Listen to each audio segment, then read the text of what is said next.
Muy bien, entonces iniciamos. En el caso de trauma torácico, ¿ya? Recuerden que los accidentes de tránsito es la principal causa, ¿no?, de un paciente con trauma torácico.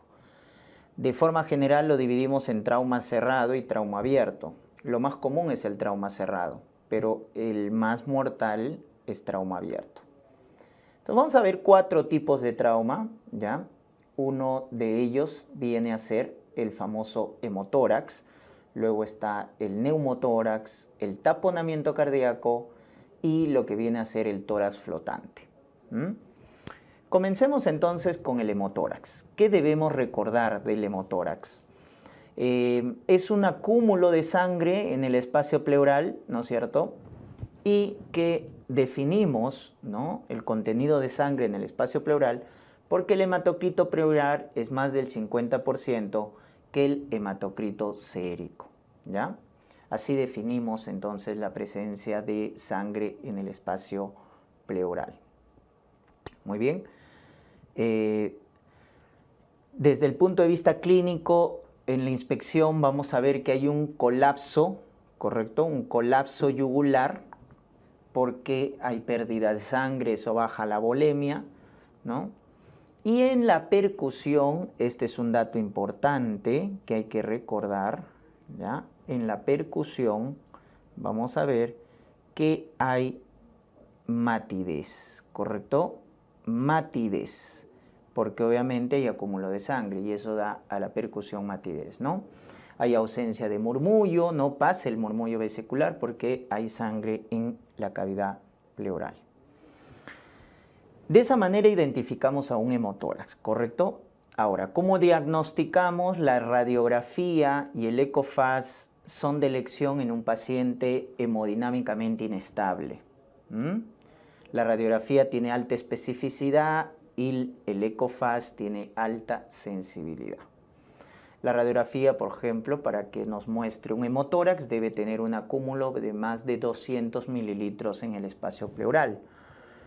Y el ecofaz, en cambio, es más sensible porque detecta volúmenes más pequeños a partir de 20 mililitros en el espacio pleural. Y estas son 2 pruebas importantes, pero en el paciente inestable. Porque si el paciente está estable, el diagnóstico se hace con tomografía. Y dicho sea de paso, es el gold estándar, es la prueba de oro para el trauma torácico, ¿ya? La tomografía torácica. Pero obviamente lo hacemos a un paciente estable, ¿no? Estable. Porque si está hemodinámicamente inestable, hipotenso, con alteración de sensorio, radiografía o ecofaz. Eso hay que tenerlo en cuenta. Muy bien. Muy importante el manejo. Veo que varias veces se confunden por acá. Entonces, con respecto al manejo, hay que tener en cuenta que la mayoría de los hemotórax hay que drenarlo, ¿correcto? Y el drenaje se realiza por un tubo de drenaje torácico, también conocido con el nombre de toracotomía mínima cerrada, ¿ya? Entonces acá les van a poner varios sinónimos, doctores. Toracostomía, drenaje torácico, drenaje pleural, colocación de tubo de drenaje o toracotomía mínima cerrada. Todos son sinónimos porque son drenajes. Doctor, toracocentesis, olvídate acá de la toracocentesis. Eso es en neumología, ¿no? Para diferenciar exudado de trasudado. No, acá olvídate de toracocentesis. La conducta terapéutica es drenaje, colocación de tubo o toracostomía. ¿Estamos?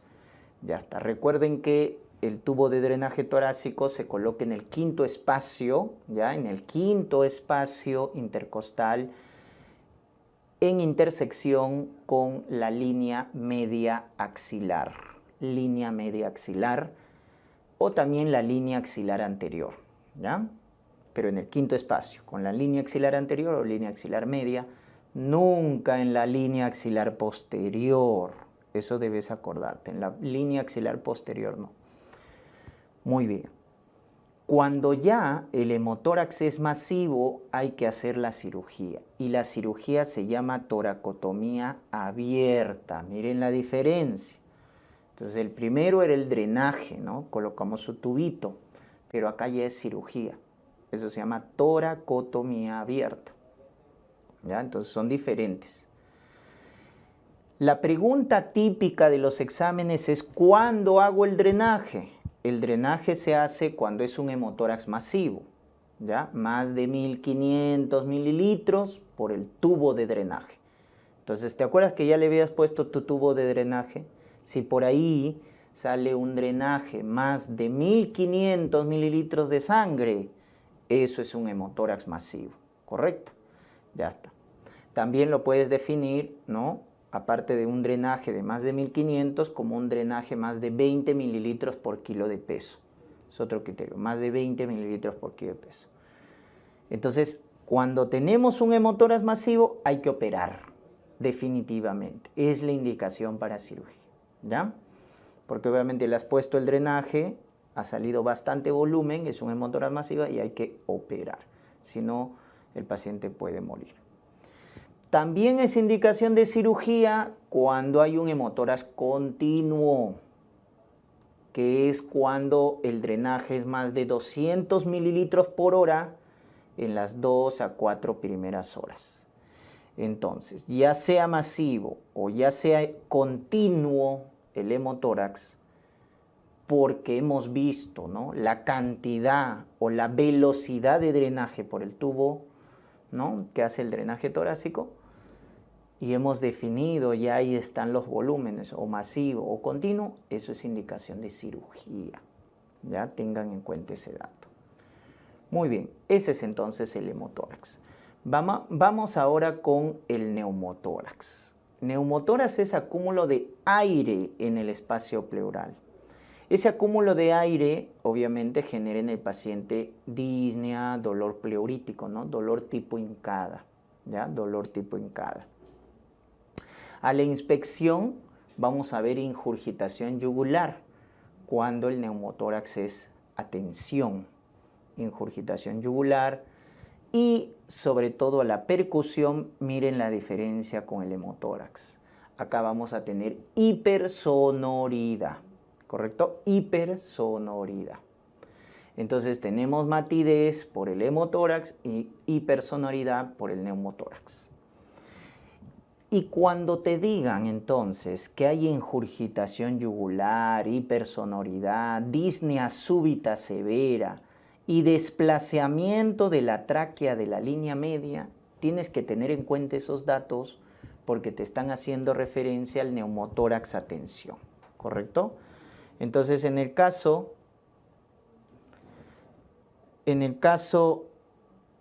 de un neumotórax a tensión, entonces tenemos una disnea súbita, ¿ya? Una disnea súbita, severa, ¿correcto? Asociado a ingurgitación yugular, asociado a hipersonoridad en la percusión, pero sobre todo desplazamiento de la tráquea de la línea media. Eso nos debe hacer sospechar de un neumotórax a tensión. De igual manera, cuando el paciente esté inestable, radiografía ecofaz, y cuando el paciente esté estable, la tomografía, que es la prueba de elección confirmatoria. Miren en la radiografía cómo es diferente un hemotórax, ¿no? Miren a la radiografía, es aumento de la radiopacidad. En cambio, en el neumotórax vemos por acá un aumento de la radiotransparencia, ¿no? Y vemos colapso pulmonar. Entonces, eso hay que tener en cuenta. ¿Estamos? Muy bien. También vamos a darnos cuenta del tratamiento, en el caso del tratamiento de un neumotórax, ¿no? Atención, rápidamente hay que drenar. Y ya sabes, el término de drenaje es la toracostomía. Para ello, cuando es un neumotórax a tensión, ojo, colocamos una aguja, un angiocatéter, grueso y largo, ¿correcto? Grueso y largo, calibre número 14. Entonces, eso es una medida muy importante que te debes acordar. porque el diagnóstico de neumotórax a tensión es clínico, no debemos retrasarlos por pruebas diagnósticas. Entonces, clínicamente determinado, ¿no? Porque hay disnea súbita severa, ingurgitación yugular, desplazamiento de la tráquea de la línea media.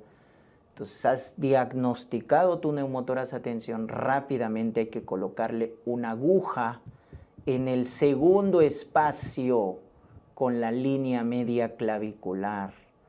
Se coloca ahí un angiocatéter largo y grueso para hacer el drenaje, ¿no? De manera inmediata. Ahora, cuando ya nos encontremos en el hospital, en la unidad de emergencia, etcétera, recién ya podemos colocarle el tubo de drenaje porque vamos a tener las condiciones para drenar. Entonces le colocamos su tubo de drenaje con sello de agua en la línea axilar media con el quinto espacio. ¿Te acuerdas? Línea axilar media con el quinto espacio, igual que el hemotórax. Entonces eso es muy importante que lo recuerden. Ahora, hay otro tipo de neumotórax que es el neumotórax abierto. En ese caso lo que se hace es colocarle un parche, un apósito simple, ¿no? que esté sellado en 3 de 4 lados. O sea, hay un lado que se queda abierto, ¿no? Para que por ahí se expulse el aire. Entonces, en el neumotórax abierto se coloca un parche, un apósito simple, cerrado en 3 de 4 lados. Ahora, cuando los neumotórax son pequeños, estamos hablando de un neumotórax simple, donde el paciente esté estable, entonces, y es pequeño, menos del 20%, la conducta es observación. Mucho cuidado, ¿ya? Ahí también te pueden sorprender. Si el neumotórax es simple, pequeño, menos del 20%, y el paciente está estable, observo. Tengan en cuenta ese dato. Muy bien. Luego tenemos por acá el taponamiento cardíaco. El taponamiento cardíaco es el acúmulo de sangre en el pericardio, ¿ya? Mientras arriba hablábamos de compromiso pulmonar, acá hablamos ya de compromiso cardíaco. ¿Cuándo el corazón se tapona? Cuando se llena más de 250 mililitros de forma aguda, doctores. Cuando es crónico es más de 2 litros. Cuando es agudo es más de 250. ¿Estamos? Muy bien. En la fisiopatología, ese taponamiento lo que va a hacer es una falla en el llenado del ventrículo, una falla en la diástole, ¿correcto? Falla en la diástole y el paciente puede morir por un shock obstructivo, igual que el neumotórax a tensión. Ojo, el neumotórax a tensión, el taponamiento cardíaco, el tromboembolismo pulmonar, recuerden que dan shock obstructivo. ¿Estamos? Muy bien.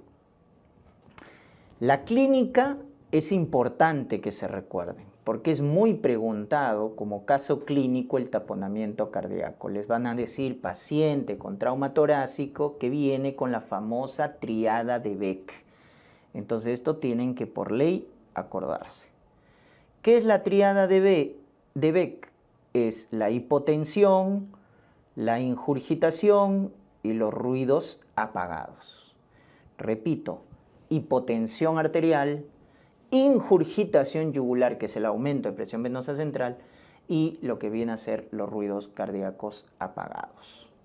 Esa es la triada de Beck, ¿correcto? Muy bien. Y a eso le sumas tu famoso pulso paradojal. Este pulso paradojal, que es el pulso que baja más de 10 milímetros de mercurio durante la inspiración. Es típico del taponamiento, pero se ve en otras patologías, ¿no? Como tromboembolismo pulmonar, como crisis asmática severa, como pericarditis constrictiva. Ojo que se ve en otros cuadros, pero es típico del taponamiento. Entonces, si tú tienes tu triada de Beck, tu pulso paradojal, rápidamente debes sospechar de un taponamiento. Si el paciente está inestable, como en la mayoría de los casos, el ecofaz rápidamente nos ve sangre en el pericardio.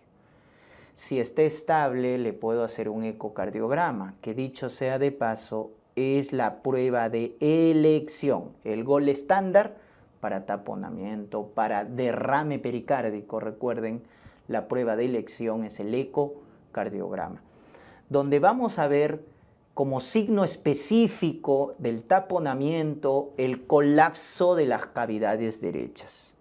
Colapso del ventrículo derecho, de la aurícula derecha. El colapso de las cavidades derechas es el signo específico en el ecocardiograma de un taponamiento cardíaco.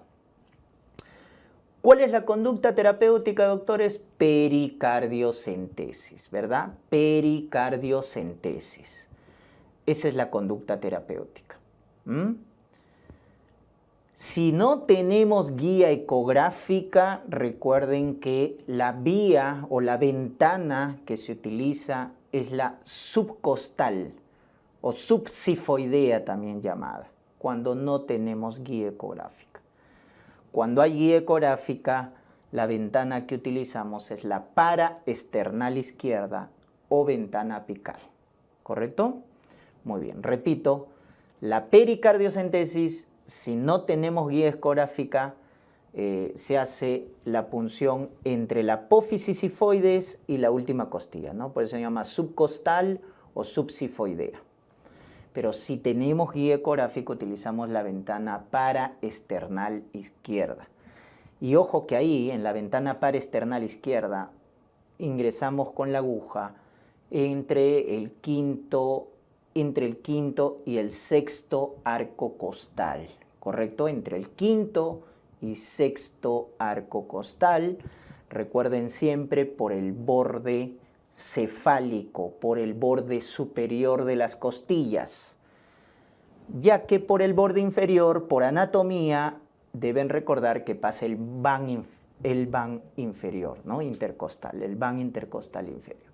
Por eso siempre las punciones en la toracocentesis, en la pericardiocentesis, siempre por el borde superior, borde cefálico de la costilla. ¿Ya? Muy bien.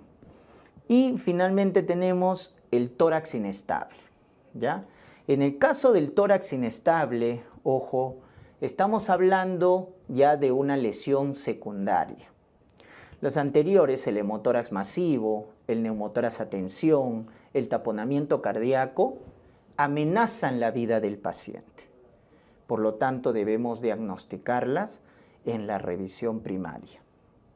Pero el tórax inestable ha pasado, según la guía del ATLS, a una revisión secundaria, ya que se trata de fracturas múltiples, ¿no? Fracturas de 3 o más costillas en 2 puntos diferentes.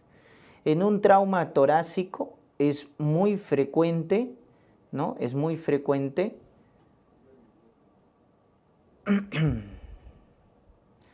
en el trauma torácico es muy frecuente, ¿ya?, las fracturas costales. Es muy frecuente, ¿ya? Pero cuando ya se fracturan 3 o más costillas en 2 puntos diferentes, ahí hablamos del tórax inestable, ¿correcto? Muy bien. Ahora, este tórax inestable también le llaman bolet costal o tórax flotante, ¿no? ¿Ya? Y que rápidamente debemos reconocerlo porque el paciente tiene dolor al respirar, porque ha tenido fracturas en varias costillas, dolor costal a la palpación, por las fracturas tiene crepitación, pero el dato clínico característico que nos va a orientar a un tórax inestable o flotante es el movimiento respiratorio paradójico, ¿correcto? Entonces el movimiento respiratorio paradójico nos debe orientar al diagnóstico, que consiste, acuérdense, en que el paciente inspira y el tórax se hunde, y cuando expira el tórax se abomba, ¿no? Lo contrario a una respiración normal. Recuerden que eso se da por acción del músculo serrato anterior, ¿ya? Entonces hay esa respiración paradójica. Muy bien. Se asocia a contusión pulmonar en la mayoría de los casos. Cuando te pregunten cuál es la complicación más frecuente del tórax flotante o inestable, es la contusión pulmonar, que aparece en las primeras 24 horas del trauma torácico, ¿no? y resuelve en 7 días. Es un cuadro en el cual básicamente hay una hemorragia pulmonar, pues, ¿no? La contusión pulmonar es porque ya hay un daño del parénquima pulmonar, en la cual va a haber un infiltrado irregular, difuso, debido a una hemorragia. Entonces, esa es una de las complicaciones que hay que temer en un tórax inestable, porque lógicamente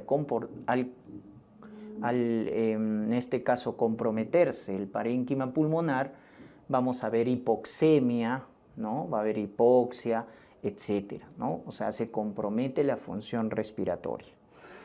El tratamiento justamente va encaminado a eso, ¿no? Proporcionarle oxígeno, buena analgesia para que el paciente pueda respirar, porque el paciente está con dolor, muchas veces es local, anestésica, y también hay que controlar la fluidoterapia, ¿ya? Controlar la fluidoterapia porque se ha visto que los fluidos van a congestionar más el pulmón. Entonces recuerda que ya hay una contusión pulmonar y si los sobrecargamos de volumen, va a haber, en este caso, ¿no es cierto?, una sobrecarga de volumen y mayor compromiso respiratorio. Pero ya en casos severos, en casos en los cuales el paciente está con mucha insuficiencia respiratoria, disnea severa, inestable hemodinámicamente, definitivamente vamos a tener que intubar, ¿correcto? La intubación endotraqueal, entonces, muy importante cuando ya el compromiso respiratorio es grave y severo. ¿Estamos? Muy bien. Vamos a pasar ahora a lo que viene a ser valvulopatías, ¿ya? En el caso de las valvulopatías, recuerden que la estenosis aórtica, primero vamos a hablar de la estenosis aórtica, que la tenemos acá, ¿estamos? Es la valvulopatía más frecuente, es el defecto valvular más común, ¿ya? Que sobre todo se presenta en hombres en una relación de 3:1. Cuando hablamos de la etiología de la estenosis aórtica, vamos a tener en cuenta que la causa más frecuente, la causa más frecuente viene a ser la calcificación, la degeneración de la válvula, también te pueden decir fibrosis de la válvula, etc. O sea, la causa degenerativa, ¿no?, cuando la válvula se calcifica, se fibrosa, es la causa más común de estenosis aórtica. Estamos hablando del paciente adulto mayor. En el adulto mayor, pues, ¿no?, por la edad avanzada, degenera, se calcifica, se fibrosa la válvula. Porque si es un paciente joven, la causa más frecuente es congénita, la famosa válvula bicúspide, ¿ya? Normalmente, recuerden, ¿no?, la válvula aórtica tiene 3 valvas, ¿no? Miren ahí, 3 valvas, ¿no es cierto? Pero de manera congénita puede haber una válvula bicúspide o incluso unicúspide, ¿no? Y esa es la causa más frecuente de estenosis aórtica en gente joven. Entonces ese tiene que estar en tu esquema mental. En abuelito, degenerativo. En joven, congénito. Acuérdense de eso. Muy bien. Bien preguntado como caso clínico la estenosis aórtica, porque te van a dar la famosa tríada clínica de la estenosis, ¿ya? En esa tríada clínica tú vas a ver angina, síncope y disnea. Angina, síncope, disnea es la tríada clínica de la estenosis aórtica, ¿correcto? En ese orden de aparición, primero aparece angina, luego síncope, luego disnea, ¿no? Cuando ya aparece la disnea es severa, definitivamente es severa. Entonces, acuérdate esta triada clínica, es muy preguntada. Acuérdense del síndrome de Heyde, por ahí que les pregunten, ¿no? ¿Qué es el síndrome de Heyde? Es una asociación entre la estenosis aórtica de etiología congénita y angiodisplasia en el colon de un paciente. Por eso va con cuadro de hemorragia digestiva baja por angiodisplasia más estenosis aórtica. Eso sí, ese es el síndrome de Heyde, ¿ya? Ténganlo en cuenta. Muy bien. Definitivamente el estudio de imagen que nos evalúa las valvulopatías, el estudio de imagen no invasivo es el ecocardiograma, pero el invasivo es el cateterismo cardíaco, ¿no?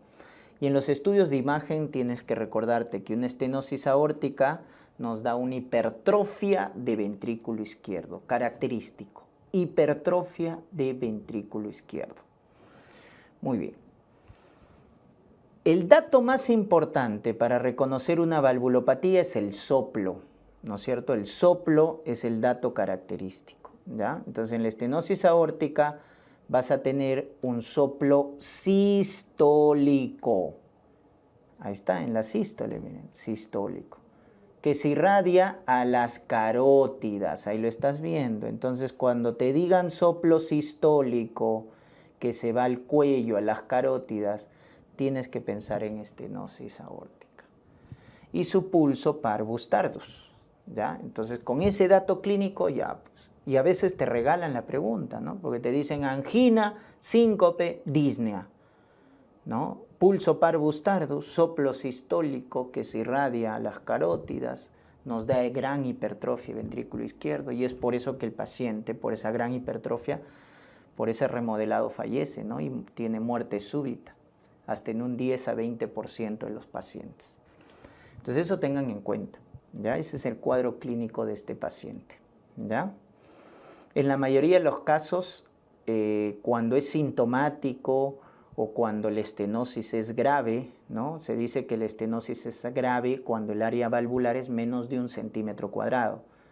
Entonces, si es sintomático, es severa la estenosis, menos de 1 centímetro cuadrado, hay que operar. Hay que operar, ¿ya? Entonces hay que hacer un reemplazo valvular.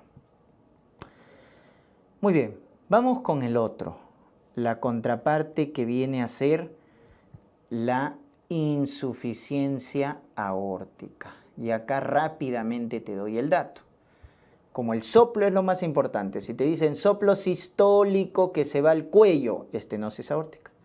Soplo diastólico es la insuficiencia aórtica. Claro, si la estenosis aórtica es soplo sistólico, la insuficiencia aórtica tiene que ser soplo diastólico, ¿no es cierto? No puede ser lo mismo, pues. Ya está. En las insuficiencias tienes que acordarte que hay cuadro agudo y hay cuadro crónico. Entonces, en el cuadro agudo, ¿ya? Tienes la endocarditis infecciosa, ¿ya? Tienes como principal causa la endocarditis infecciosa, porque rompe la válvula, pero también la disección aórtica, ¿ya? La disección aórtica. También tienes lo que viene a ser el edema agudo de pulmón como manifestación clínica, y eso quiero que lo tengas en cuenta. Las insuficiencias pueden ser agudas y crónicas. La aguda, su principal causa, en este caso de la insuficiencia aórtica, es la endocarditis infecciosa. Y la manifestación va a ser una disnea severa, por lo que los cuadros agudos de insuficiencia nos dan edema agudo de pulmón cardiogénico. Ya que estos pacientes no compensan, es decir, no tienen cardiomegalia. Los cuadros agudos no tienen cardiomegalia, entonces toda la sobrecarga de volumen va al pulmón. En cambio, el cuadro crónico sí va a tener cardiomegalia. Y como tiene cardiomegalia, compensa. Por lo tanto, la clínica va a ser leve a moderada. Pero en la insuficiencia aórtica crónica, la etiología es diferente. Y acá destaca ya la fiebre reumática. Estamos dentro de su principal causa. También tenemos la espondilitis anquilosante, ¿no? Este cuadro reumatológico que se asocia al HLA-B27, al test de Schober positivo. Y también tenemos la aortitis por sífilis, que es una manifestación de la sífilis terciaria. Las conectivopatías, síndrome de Marfan, Ehlers-Danlos, también producen insuficiencias aórticas crónicas. Entonces eso hay que tenerlo en cuenta, ¿no? Y como les comentaba, la diferencia entre una insuficiencia aórtica aguda y crónica es que la crónica tiene cardiomegalia. Eso tienes que acordarte, ¿no? Porque a veces, si te has preguntado, ¿es agudo o es crónico la insuficiencia? Busca datos de cardiomegalia, ¿no? Te pueden decir punta del corazón desplazado, en la radiografía de tórax se ve una cardiomegalia, un índice cardiotorácico más de 0,5. Entonces, cuando hay cardiomegalia, la insuficiencia es crónica. Si no lo hay, es aguda. Ahora, como la crónica tiene cardiomegalia, el paciente compensa muy bien el cuadro clínico. Por lo tanto, ¿no? Por lo tanto, este paciente va a tener disnea leve, disnea moderada. ¿Estamos? Porque va a compensar debido a la cardiomegalia. Eso tienen que tener en cuenta. El soplo. El soplo característico es un soplo diastólico, que tiene un nombre, tiene un epónimo. Se le llama el soplo de Austin-Fleet. Soplo de Austin-Fleet, ténganlo en cuenta, ¿ya? Muy bien, y el pulso se llama pulso Saltón o pulso Zeller, ¿ya? Entonces miren, ahí tienen para comparar una estenosis aórtica con una insuficiencia aórtica. No se pueden equivocar, ¿correcto? Entonces estenosis aórtica, pulso parvus tardus, soplo sistólico que se irradia al cuello. Insuficiencia aórtica, pulso Saltón o Zeller, soplo diastólico o también llamado de Austin-Fleet. Muy bien. Vamos ahora con la válvula mitral. En el caso de la insuficiencia mitral y en el caso de la estenosis mitral, ¿verdad? Ya está, la estenosis mitral es más frecuente. En este caso, la estenosis mitral, vamos a ver que tiene como principal etiología la fiebre reumática y es más frecuente en mujeres, ¿ya? Entonces, principal causa de estenosis mitral, la fiebre reumática, es la principal causa. Luego hay causas raras como la presencia de un mixoma auricular, que es un tumor primario del corazón que puede generar estenosis mitral.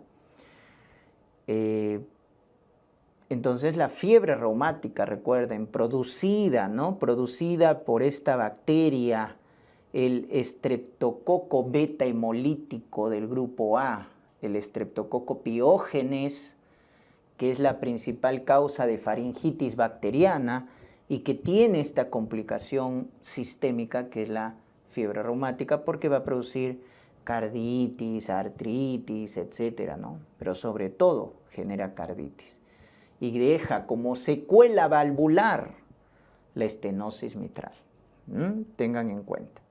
Tenemos el síndrome acá de Lutten-Bacher-Cosio. Este síndrome es una estenosis mitral asociada a una comunicación interauricular, ¿ya? Es una estenosis mitral asociada a un CIA, asociada a un CIA. Entonces acuérdense de este síndrome, por favor. ¿Ya? Por ahí les pueden preguntar, pues, ¿no? Como algo específico. Ya está. Básicamente tenemos en la clínica de una estenosis mitral una triada.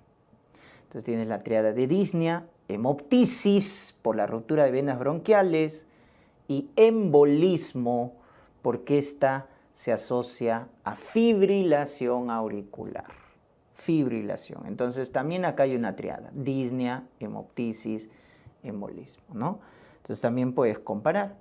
La estenosis aórtica es angina, síncope, disnea. La estenosis mitral, disnea, hemoptisis, embolismo. Esa es su triada. Si en la estenosis aórtica había crecimiento del ventrículo izquierdo, una hipertrofia, en la estenosis mitral hay un crecimiento de la aurícula izquierda. ¿Se dan cuenta? Dilatación de la aurícula izquierda. Tengan en cuenta eso, ¿ya? Y el dato cardinal, el soplo. El soplo es diastólico y se irradia al ápex. Soplo diastólico que se irradia al ápex. Ahí hay que pensar en una estenosis mitral, ¿correcto? Ya está, muy bien.